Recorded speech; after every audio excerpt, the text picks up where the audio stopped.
Lieutenant Colonel Terry Lakin refuses to back down. He walked out of court still believing that President Obama was not born in Hawaii, still refusing to deploy to Afghanistan until he sees proof. His legal team is going to file a motion to dismiss the case against him. I put it to you that if the records are released and prove that the president is ineligible, that the prosecution would have no taste for ending Colonel Lakin's career. But there is a record of President Obama's birth. His campaign even put it on the internet 2 years ago. A CNN producer asked attorney Paul Jensen, "How is it I can see it on the internet and Colonel Lakin can't?"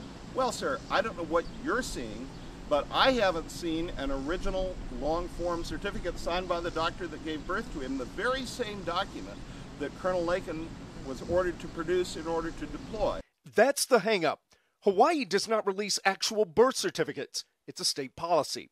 They did publish a certificate of live birth, and Hawaii's Republican governor says her health director has seen the actual birth certificate with his own eyes. The troubling but compelling information that calls into question whether President Obama is a natural-born citizen, as our Constitution requires him to be for him to hold the highest office, has gone unanswered because he refuses to release his original birth certificate dating from 1961 and bearing the signature of the doctor who delivered him. People who question the president's birth have been called crazy or ignorant by their critics. Those labels don't fit the colonel. He's a doctor of osteopathic medicine with a master's degree in public health. The medical effects of ionizing radiation, that's just one of the military courses he's taken.